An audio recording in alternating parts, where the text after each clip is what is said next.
that seed of division that was put into your brain, saying that your brothers sold you because so you can hate us and we will never be united. They divided us to conquer. Who told you that we Africans sold you? White people. Right?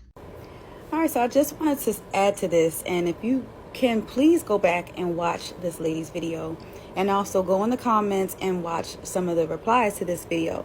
But it is very, very true that they do not know. I visited Ghana earlier this year, and I plan to go to some other countries in Africa next year. But while I was there, I did the tour of Cape Coast, and this is me at the door of no return, which is now on the opposite side, the door of return. Now, while I was on this tour, there were some people of Ghana who were there, and they were also oblivious to what actually happened in that castle. At the end of the tour, a lot of them were asking, well, how come African Americans don't know their name? Why don't they still know their language? They really don't know what happened to people once they went inside this castle. They, as another creator said, that, you know, they didn't know that they were going to take their minds. They thought that these people were going to be taken into indentured labor or servitude, and that they would, you know, maybe be able to come back. But unbeknownst to them, these people were kidnapped. And you have to also remember that as this happened over the years, the people of Africa were continuously fighting against Europeans who were constantly invading their countries and still are today. If you look into some history of countries like Mauritania, you'll see that slavery actually just ended there in 2018. They have situations going on there just like the George Floyd and Freddie Gray situation we have in the United States. They're having those situations there today. There are also countries like in Eastern Africa who are right now being invaded for things like cobalt. So when did they actually have time to worry about people of the diaspora who were stolen from their land? And that when I went there, that actually released my bitterness of the situation, to be honest with you. And I still had some type of feelings. I did feel as if I wasn't accepted or I didn't belong there. But part of that is because they don't know what happened. And so we're sitting there believing the stories that were given to us and not knowing what the truth is. And they're also in Africa and all over the continent, there's a lot of propaganda as well as to who African American people are in America and how we treat each other. They believe that we kill each other, that we all, want the highest fashion. And so some of them actually are mocking this over there. And that's why a lot of them want to come here. But a lot of Africans come to America and realize it's not all it's cracked up to be and they want to leave. But my suggestion to everyone is to go to Africa at least one time in your life to find the truth, because you're not going to find it here. Africans and Black Americans are doing something. Yes, we are doing something, and it's something big. Family, thank you so much for tuning in. I know you want to know what are we doing as Black people, because it's a divine change. It's happening. It's something spiritual. We are doing something big between ourselves. Let not this fight that you are seeing, this diaspora war and everything, confuse you and remove you from the lane. I want you to listen to this video and you will understand what we are doing, because what you are doing is a threat to the systems, it's a threat to the empires, and it's something divine. I'm sorry I didn't greet you, but Grand Rising Kings and Queens from Africa and across the ocean, thank you so much for tuning in once again to this powerful space where truth is the weapon, love is the shield, and unity is the mission. You get me? Unity is the mission. Much love to every beautiful soul watching from America, the Caribbean, Europe, Africa, everywhere. Alec Blanc, welcome back. Today, I want to dive into something that is sending shockwave through the white institutions. There's some things when Black people, we do it, you will not know, but it is sending some shockwaves through the systems, through colonial systems, through these empires, and those who never expected that the sleeping giant, Africans and Black Americans, will finally rise up. So, what is happening right now? The thing that is happening, it is shaking the white America. What is that is happening? Stay with me up to the end. First of all, I want you to watch these clips. And then after watching these clips, we will understand more and more what is really, really happening. I've been expecting this comment for so long. So long. Thank you for giving me the opportunity to give my point of view regarding this. Who told you that we Africans sold you? White people. Right? White people told you that we sold you when we don't know. I'm not going to say anything, but we were not there. We don't actually know what happened. We don't know what happened, right? But you believe them when they say that we sold you. That you believe.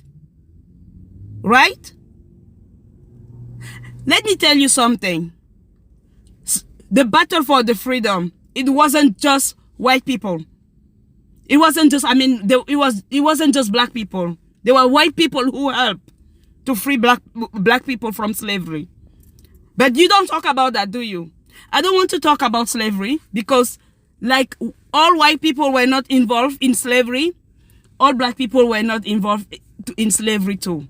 All right? We shouldn't start like that division where white were the colonizer, all white were the colonizer, and all black were slaves.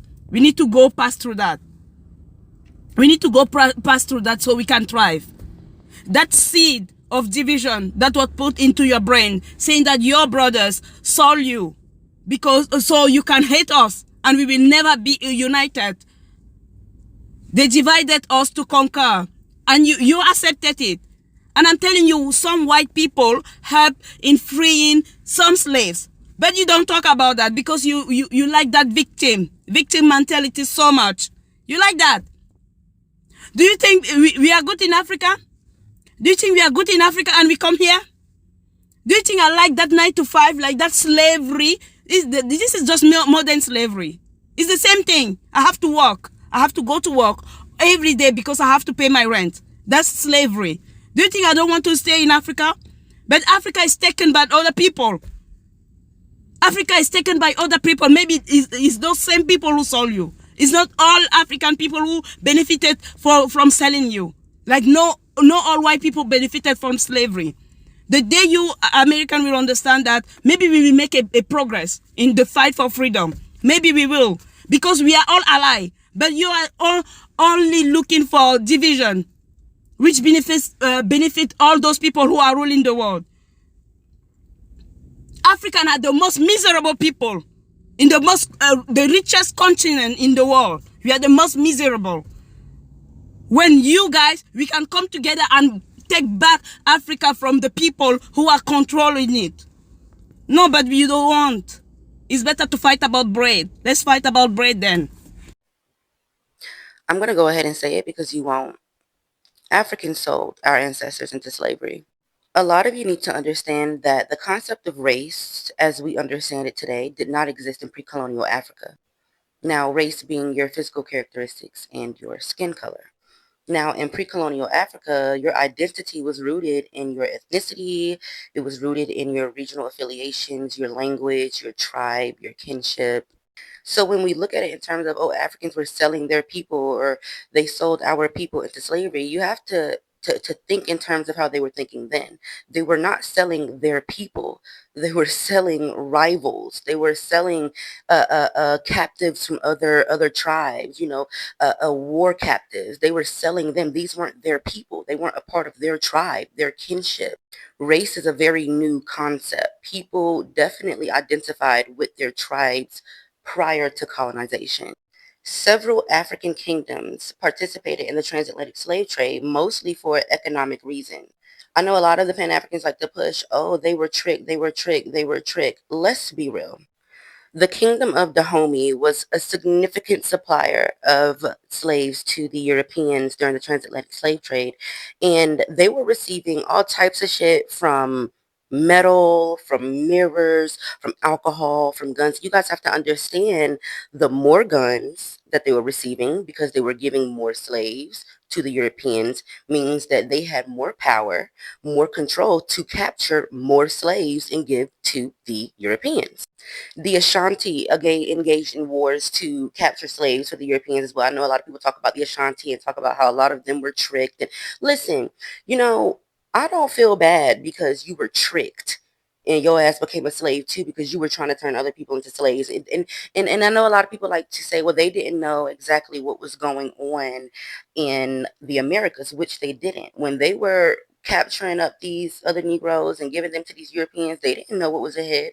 They didn't know there was going to be decades and centuries and generations of like psychological and physical warfare put out on us. But at the same time, if they did know, would they have cared? No. The Aero Confederacy used religious influence and military power to control slave trade routes. They were, and this happened for generations. They knew what was going on. They were well aware of what they were doing. And yes, slavery did exist in Africa prior to colonization. Now, was the slavery different? Yes, it wasn't chattel slavery like it was over in America. However, it was slavery. And we got to stop acting brand new. Africans are selling their people into slavery right now. They're selling their people, they're trafficking their people all over the place. Like, I mean, you know, greedy people do greedy things. They don't care if it's at the expense of their own people. But again, we have to remember, they weren't selling their own people into slavery. They were selling people of other tribes. The concept of race is new. And remember, this was done for economic and for political reasons. You know, they wanted the power, they wanted the guns, they wanted the textiles, they wanted the things that they did not have access to. They wanted these things. I want the money, money and the cars, cars and the clothes. That's what they want. They wanted it. And they didn't care at what expense it came. So no, I'm not sitting here kumbaya and gonna sit here and pretend like, oh, Africans were tricked. They didn't know. So they knew what they let me explain something to you. They might not have known to the extent, but they definitely had their hand in it. And they were wrong. And I feel like if y'all not going to hold Africans today, the descendants, accountable for what their ancestors did, then y'all need to not be so quick to hold white people accountable.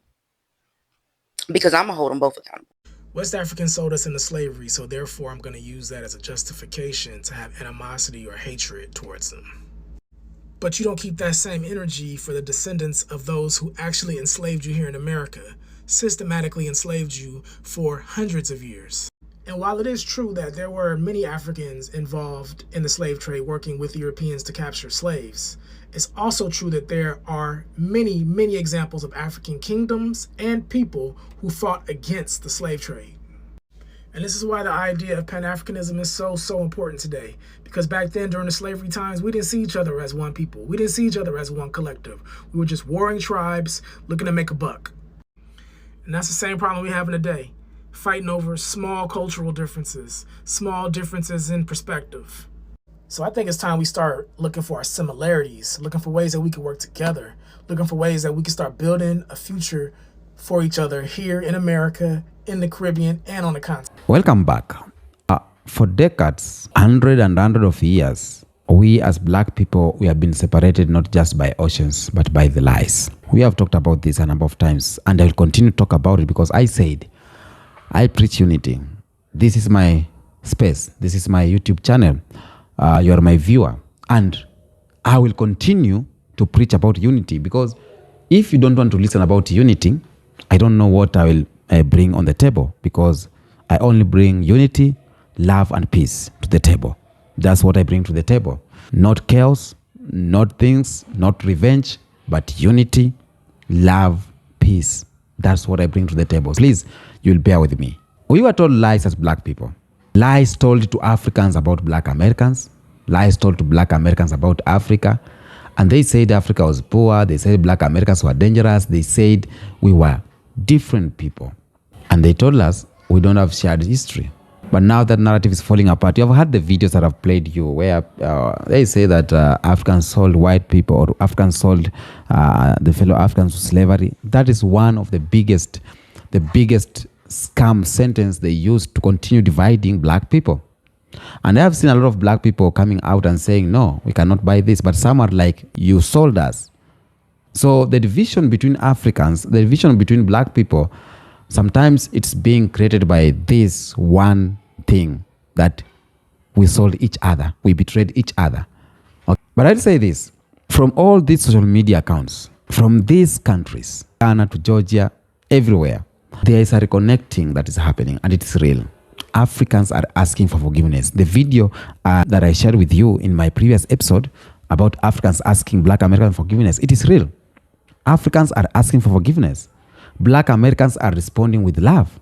Let's not focus on those Black Americans who don't respond with love.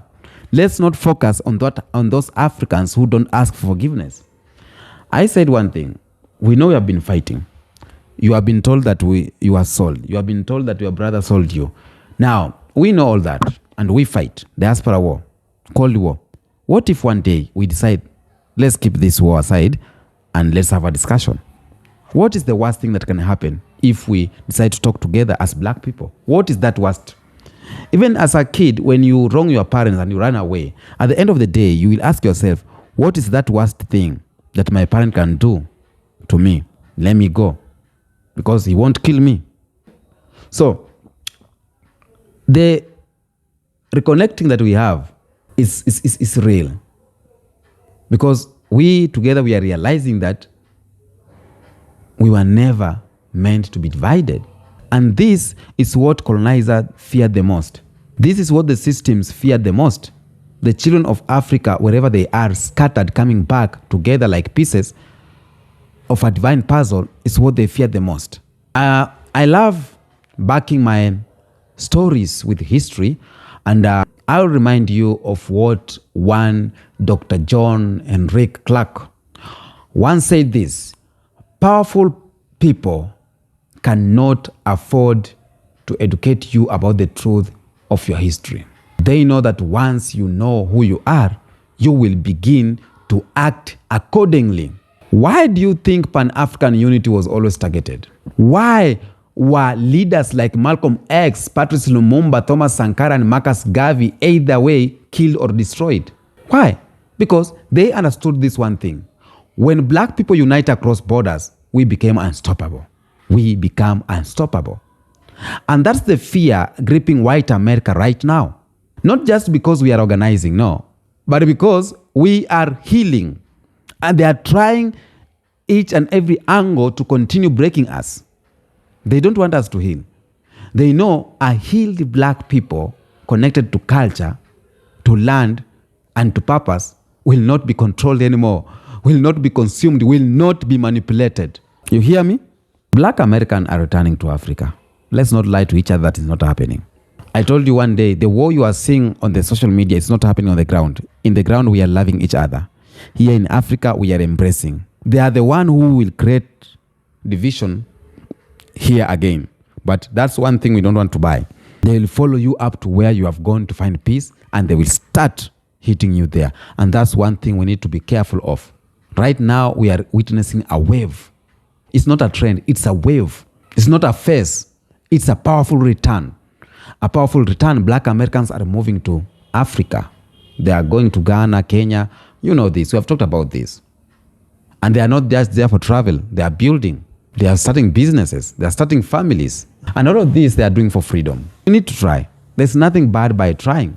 So the America dream failed many. We need to understand that. Even these, my African sisters and brothers that are running there, they need to know the American dream failed many. They saw the racism, the police killings, the misunderstanding, the fake diversity. Now, Black Americans are reclaiming and connecting to something that was stolen, and that is the motherland. This movement is shaking white America because they realize that Black people are no longer need their approval. They are realizing that they can't control what they can't see. And Africa is rising. Africa is rising. With our children by our side, it's rising. And let me tell you, let nobody lie to you, but we have something we call white panic. White panic and the rise of isolation. Now, white people are not just watching. They are reacting hard. They are reacting from white-only towns. You see what's happening in Ankasas, the white-only towns? That is not that they are building. That is panic. To online forums crying about reverse racism, for example, in South Africa, to political movements trying to take back their country, like Trump is doing. They are scared. They are scared because everything they built was designed to keep us apart as Black people. They see Black Americans embracing Africans and they get scared. They see African youths rejecting colonial powers, colonial education, colonial leaderships and churches. They got scared. They see us creating platforms, businesses, currencies, and communities without them. They get scared. And that shakes the foundation of white supremacy. It makes them feel invisible in a world they used to dominate. So what do we need to do? This shift was prophesied. And let's honor the voices that prophesied or predicted this. Malcolm X, for example, he traveled to Africa and said, we didn't land on Plymouth Rock. Plymouth Rock landed on us. Dr. Cloud Anderson visited Africa or wrote a power nomis. He said no group can rise unless they control the economy where they live. And that's what black people are doing. We have people like Dr. Rikana Chimbori, the super iron lady. He exposed France exploitation in Africa. He exposed what the France is doing in African nation and told black Americans, you were not taken as slaves. You were taken as skilled African people. You are not taken as slaves. They did not take the weak. So these voices were ignored, yes, laughed at, silenced, but now their voices are becoming reality. Now we have new generation movement, the Gen Z and Millennium. They are different. They are not asking for permission. They are not apologizing. The Gen Zs, they are learning Swahili, learning Yoruba and Twi. They are investing in Africa. They are questioning the education system the media and the church have put there. They are not here to assimilate. This generation, they are here to liberate. And this scares the system built on our disunity, because once you can't fool the children anymore, the whole house comes down. Okay? Africa is not begging anymore. That's what we are seeing. Today, Africa is no longer on its knees. Today, Africa, they are rising. African youths are rising. They are protesting against corrupt governments.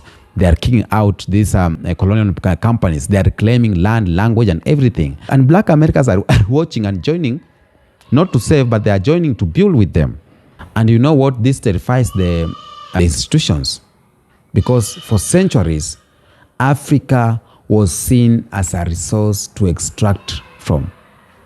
Now it is becoming a sanctuary of powerhouse, a home. Okay? And there's a shift in white emotions, and it started with as guilty, then came denial, now it is fear. This fear is because they fear losing control of a narrative. They fear the economic shift as black people buy black and support black. They fear cultural irrelevance as the world embraces black music, fashion, slang, and intellect. Okay?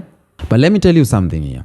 This fear is not our concern as black people, because we are not rising to hurt. We are rising to heal, to lead, to restore. Okay? They tried so hard to rewrite our history, to erase our history as black people. The history books began our story with slavery, but now we understand. We are now rewriting our own history from Egypt to Ethiopia, from Mali to Mississippi. Black people are discovering the truth. We are descendants of kings, queens, scientists, architects, warriors, and visionaries. We have something we call the historical awakening. It is something spiritual. That's why they fear this movement, because a people who know where they came from cannot be enslaved again. I'll need to call to action. Unity is not a dream. Let's get that. Unity is not a dream. Unity is a strategy. And we have to make this clear. Unity is not a fantasy.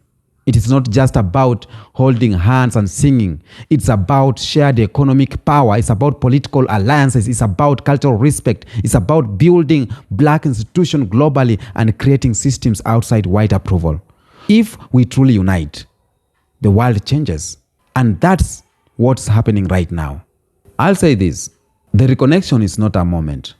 It's a movement, and it's something we are about to see more and more. Africans and black Americans are breaking chains, not just physical chains, but mental ones, spiritual ones. I want you to be one of the one who is helping this. The old systems are shaking, so we need to hit harder. The lies are crumbling and the truth is rising. You see, white America is panicking because for the first time in centuries, black people are rising together. So we need to be there. To my African brothers and sisters, we need to be there. To my black American family, to every black or person in the diaspora, you are not alone. You are part of the global awakening. Let's keep building. Let's keep reconnecting. Let's keep rising up. Until next episode, I'll say, peace be with you.